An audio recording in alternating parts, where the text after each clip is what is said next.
Let's move up on to the results on countability. First result, every subset of countable set is countable. ఏదైనా ఒక countable set తీసుకున్నాం అనుకోండి X అనేది, దాని subsets అనేవి కూడా అనేవి ఖచ్చితంగా కౌంటబుల్ అయి తీరుతాయి అనమాట. సపోజ్ ఏ అనే సబ్సెట్ తీసుకున్నాం, A subset are equal to X తీసుకున్నాం. నెక్స్ట్ మ్యాపింగ్ చేస్తున్నాను. ఏ విధంగా మ్యాప్ చేస్తున్నాం? ఎఫ్ ఏ నుంచి ఎక్స్కి మ్యాప్ చేస్తున్నాం అనమాట. Such that F of X అనేది ఎక్స్ అనమాట. అంటే ఏదైనా ఒక ఏలో ఉన్న ఎలిమెంట్ తీసుకున్నట్లయితే మనం అది అవుట్పుట్ మనకి ఎక్స్లో ఉన్న ఎలిమెంట్ వస్తుంది. అది రెండు సేమ్ ఎలిమెంట్స్ వస్తాయి మనకి. ఎందుకంటే ఏలో ఉన్న ఎలిమెంట్స్ ఎక్స్లో ఉన్న ఎలిమెంట్సే కదా ఏలో ఉంటాయి. సో అందుకని F of X equal to X కింద మనం చెప్పాం. సో ఎఫ్ అనేది ఆటోమేటిక్గా 1 to 1 అవుద్ది. ప్రతి ఏలో ఉన్న ప్రతి ఎలిమెంట్కి మనకి ఎక్స్లో ఒక ఎలిమెంట్ అనేది ఎగ్జిస్ట్ అవుతుంది అనమాట. సో దాన్ని బట్టి చూస్తే మనకి 1 to 1 కాబట్టి మనకి కార్డినాలిటీ ఆఫ్ ఏ అనేది ఖచ్చితంగా less than or equal to cardinality of X అవ్వాలి. ఎక్స్ యొక్క కార్డినాలిటీ ఏంటి? అలిఫ్ నాట్. సో ఏ యొక్క కార్డినాలిటీ అనేది ఏమవ్వాలి మనకి అల్టిమేట్గా? అయితే ఫైనైట్ అవ్వాలి లేదా అలిఫ్ నాట్ అవ్వాలి. సో ఆ విధంగా చూస్తున్నట్లయితే మనకి ఏ కూడా కౌంటబుల్ అవుతుంది అనమాట. నెక్స్ట్ ఎన్ క్రాస్ అనేది కౌంటబుల్ అవుతుంది. చూద్దాం ఎలా అవుతుందో. ఇది ప్రూఫ్ ఏ విధంగా చేస్తామంటే కాంటర్స్ డయాగ్నల్ ప్రాసెస్ ద్వారా ప్రూఫ్ చేయబోతున్నాం. ఎన్ క్రాస్ ఎన్ అంటే మనకి ఏంటి? 2 point ఫామ్లో ఉంటుంది అనమాట. ఓకేనా? ఒక పాయింట్ తీసుకుంటే దాంట్లో 1 అంటే రెండు కూడా న్యాచురల్ నెంబర్సే కదా. సో మొత్తం ఓవరాల్గా అన్నిటినీ ఇక్కడ పెట్టడానికి ట్రై చేద్దాం మనం. సో ఫస్ట్ది 1 ఫిక్స్ చేసుకుని మిగిలినవి కూడా 1 1 1 2 1 3 1 4 సో ఆన్ ఇన్ఫినిటీ వరకు వెళ్తుంటాయి. న్యాచురల్ నెంబర్స్లో ఎన్ని అయితే ఉన్నాయో అంతవరకు ఇది మూవ్ అవుతుంది. మళ్ళీ అదేవిధంగా సెకండ్ పాయింట్కి వెళ్దాం. 2 1 2 2 2 3 సో ఆన్. ఇది కూడా అలా విధంగా ఇన్ఫినిటీకి అప్రోచ్ అవుతుంది. అదేవిధంగా 3 1 3 2 సో ఆన్ ఈ విధంగా ఇన్ఫినిటీకి అప్రోచ్ అవుతుంది అన్నమాట. సో మొత్తం అన్నీ కూడా ఎన్ క్రాస్ ఎన్లో ఉన్న ఎలిమెంట్స్ అన్నీ కూడా మనం ఇక్కడ వేయడం జరిగింది. సో ఇది కౌంటబుల్ అవుతుందని ఏ విధంగా ప్రూవ్ చేస్తాం మనం చూద్దాం. యాక్చువల్లీ ఇప్పుడు సపోజ్ 1 నుంచి స్టార్ట్ చేసాం అనుకోండి. మనం నెక్స్ట్ 1 2కి మూవ్ అయ్యాం. తర్వాత మళ్ళీ డౌన్కి వచ్చాం. తర్వాత మళ్ళీ 3 1కి వచ్చాం. మళ్ళీ అప్వర్డ్కి మూవ్ అవుతూ వెళ్ళడం స్టార్ట్ చేసాం. మళ్ళీ ఫార్వర్డ్ వెళ్ళి డౌన్వర్డ్కి వచ్చాం. అంటే మనం ఇక్కడ ఒక పెద్ద సెట్ని కంప్లీట్ చేయడానికి ట్రై చేస్తున్నాం అన్నమాట. అది దాన్ని కంప్లీట్ చేయడం అనేది అంత ఈజీగా కనపడదు మనకి. సో ఒక్క పాయింట్ దగ్గర నుంచి స్టార్ట్ చేస్తాం. అసలు మనం చేయగలుగుతాం లేదా అనేది ఒక్క కార్నర్ నుంచి స్టార్ట్ చేసుకుంటూ వచ్చామన్నమాట. సో ఇలా చేస్తూ వెళ్తుంటే మనం ఓకే కంప్లీట్ చేయగలం అన్న థాట్ వచ్చింది మనకి. సో ఇక్కడ అబ్జర్వ్ చేయండి. ఒకవేళ సమ్ అనేది ఈవెన్ అనుకోండి. సమ్ ఈవెన్ అయితే మనకి ఏమవుతుంది? అప్వర్డ్ మూవ్ అవుతున్నాం.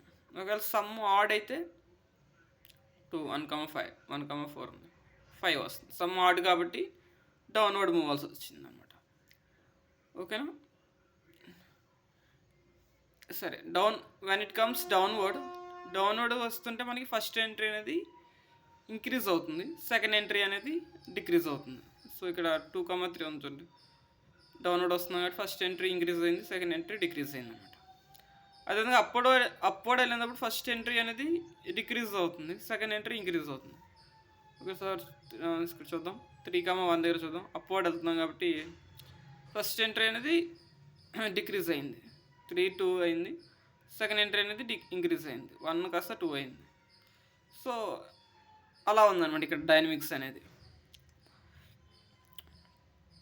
ఓకేనా? ఇప్పుడు మనం అసలు వీటన్నిటిని కూడా ఎస్టిమేట్ చేయగలమా లేదా అని చూద్దాం. ఫస్ట్ మనం 1 బదులు మనం ఆల్ఫా 1 తీసుకున్నాం. 1 2 బదులు ఆల్ఫా 2 తీసుకున్నాం. నెక్స్ట్ 2,1 బదులు ఆల్ఫా 3 తీసుకున్నాం అనమాట. తర్వాత 3,1 బదులు ఆల్ఫా 4 వస్తుంది. తర్వాత 2,2 బదులు ఆల్ఫా 5 వస్తుంది. సో ఆ విధంగా మనం ప్రతిదాన్ని ఎస్టిమేట్ చేయొచ్చు మనం. ఓకే, ప్రతి ఎలిమెంట్ని కూడా మనం ఎస్టిమేట్ చేయొచ్చు అనమాట. సో ర్యాండమ్గా ఇప్పుడు 4,4 తీసుకుందాం. 4,4 తీసుకున్నాం అనుకోండి. సపోజ్ ఇక్కడ 4,4 ఏంటి, టోటల్ 8 కదా. సో 8 కాబట్టి మనం ఈవెన్ వచ్చింది కాబట్టి అప్వర్డ్ మూవ్ అవ్వాలి. అప్వర్డ్ మూవ్ అయితే దేనికి వెళ్తాం మనం? అప్వర్డ్ మూవ్ అయినప్పుడు ఫస్ట్ ఎంట్రీ డిక్రీజ్ అవుతుంది. సో ఫస్ట్ ఎంట్రీ 3 అవుతుంది.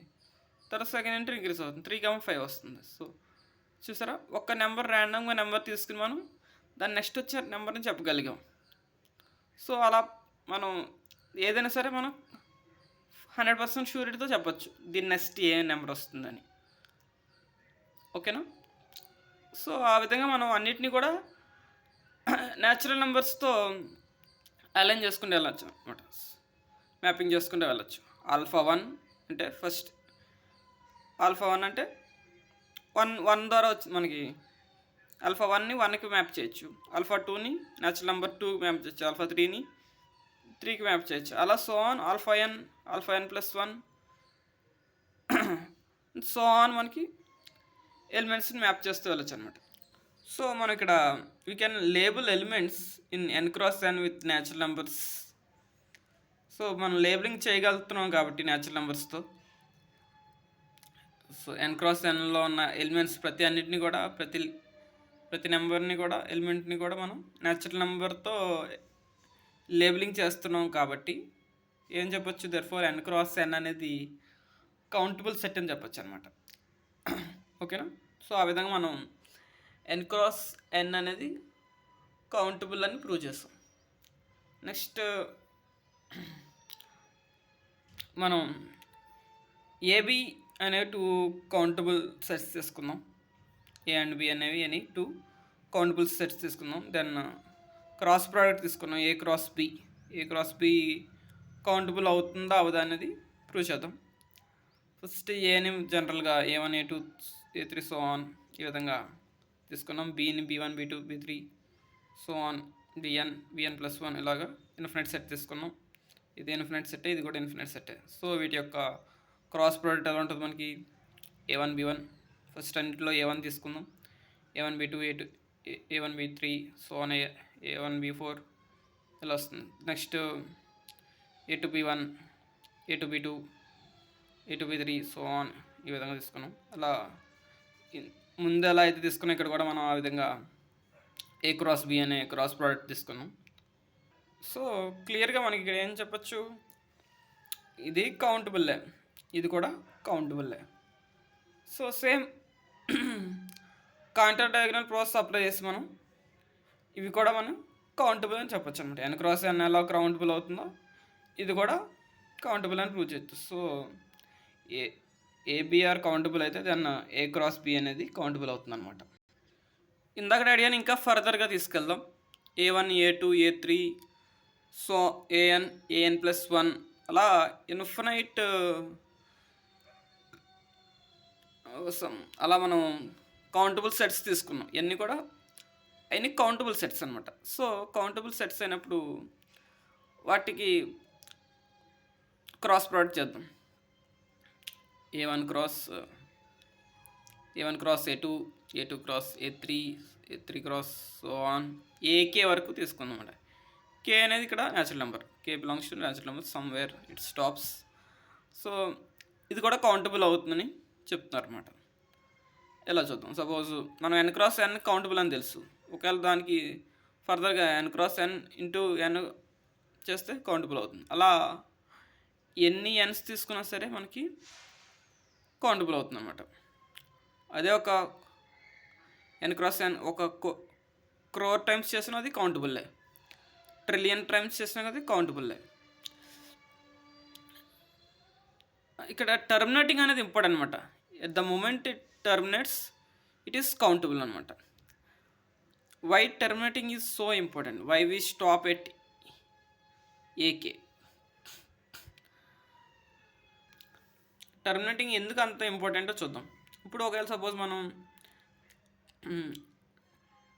ఏ సెట్ తీసుకుందాం, దీని యొక్క cardinality greater than or equal 2 అనుకుందాం. తీసుకుని ఇప్పుడు మనం A1 A2 A1 cross A2 cross so on AN cross so on AN+1 cross ఇంకా ఆగట్లేదు, ఇది ఫర్దర్గా అది వెళ్తూనే ఉందన్నమాట. సో అక్కడ ఎక్కడ టర్మినేట్ అవ్వట్లేదు. సో ఇలాంటి సెట్ మనకి అన్కౌంటబుల్ అవుతుంది. ఓకేనా. ఇప్పుడు సపోజ్ మనం ఆల్ఫా అనేది ఏదైనా ఒక ఆల్ఫా తీసుకుందాం, ఈ సెట్ నుంచి వచ్చి ఒక ఆల్ఫా తీసుకుందాం. అప్పుడు ఈ ఆల్ఫా ఏ విధంగా ఉంటుంది, ఆల్ఫా అనేది ఏ విధంగా ఉంటుంది చూద్దాం. ఆల్ఫా తీసుకున్నట్లయితే మనకి ఆల్ఫాలో మొదటి టర్మ్ ఎక్కడి నుంచి వస్తుంది, మనకి A1 నుంచి వస్తుంది. ఓకేనా. సెకండ్ టర్మ్ A2 నుంచి వస్తుంది, థర్డ్ టర్మ్ A3 నుంచి వస్తుంది. సో ఆన్ ఎంత టర్మ్ AN నుంచి వస్తుంది ఆల్ఫాలోకి. ఓకేనా. AN+1 టర్మ్ ఇలా మనకి టర్మ్స్ వస్తూనే ఉన్నాయి, ఇదే ఎక్కడ స్టాప్ అవ్వట్లేదు. ఓకేనా. ఇలా టర్మ్స్ అనేవి వస్తూనే ఉన్నాయి అన్నమాట. సపోజ్ మనం A1లో 0,1 ఎలిమెంట్ ఉందనుకో, A2లో 0,1 అని కూడా 0,1 ఎలిమెంట్స్ ఉన్నాయనుకుందాం. అప్పుడు మనం ఆల్ఫా అనేది ఏ విధంగా ఉంటుంది, అప్పుడు ఆల్ఫా అనేది మనం ఇంతకుముందు చూసినట్టే నథింగ్ బట్ 0,0 అండ్ 1 సీక్వెన్స్ కింద ఉంటుంది అన్నమాట. సో ఇక్కడ A1 A2 A3 వీటన్ని ప్లస్లో మనకి 0 ఆర్ 1. ఓకేనా. ఇలా కలెక్షన్ అనేది ఎండ్ అవ్వట్లేదు. ఆల్ఫా అనేది 0 అండ్ 1 యొక్క కాంబినేషన్స్లో ఉంటుందన్నమాట.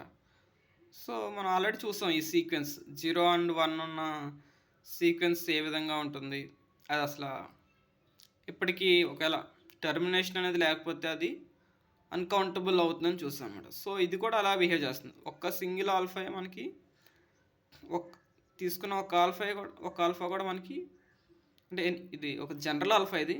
సో ఏ సెట్ మనకి ఈ టర్మినేట్ కాని సెట్లో ఏదైనా ఒక ఆల్ఫా తీసుకున్నట్లయితే సో దాంట్లో ఉన్న టర్మ్స్ అన్నీ కూడా మనకి ఎక్కడ ఒక ఎండింగ్ అంటూ లేదు, అవి ఫర్దర్గా అలా వాటి ఒక ఎండ్ అంటూ లేదు. అదేవిధంగా వాటిని మనం లేబులింగ్ కూడా చేయలేం అనమాట. న్యాచురల్ నెంబర్స్తో లేబులింగ్ చేస్తూ వాటిని మనం ఒక ఆర్డర్లో పెట్టలేము కాబట్టి సో ఆల్ఫా అనేది అన్కౌంటబుల్ అవుతుందన్నమాట. హెన్స్ కలెక్షన్ ఆఫ్ ఆల్ఫా అనేది అన్కౌంటబుల్ అవుతుందన్నమాట. సో ఈ అన్కౌంటబుల్ అయ్యాయి కాబట్టి మనకి ఆటోమేటిక్గా ఏం చెప్పొచ్చు, మనం A1 cross A2 cross so on N+1 cross so on ఇంకా కంటిన్యూ అవుతుంది. Is uncountable for cardinality of AI is greater than or equal to 2. ఓకేనా. A is greater than or equal to 2. ఒకవేళ లెస్ దెన్ 2 అయితే మనకి less than 2 అంటే మనకి cardinality 1 అవుతుంది. 1 అయినప్పుడు మనకి అది మళ్ళీ కౌంటబుల్ అవుతుంది అనమాట. ఎందుకంటే just it ceases to only single element, ఒక ఎలిమెంట్ వస్తుంది మనకి.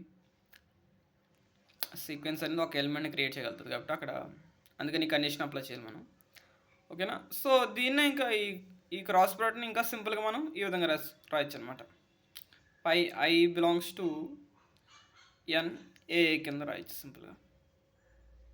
ఇక్కడ N అనేది టర్మినేట్ అవ్వట్లేదు మనకి, it move on to infinity.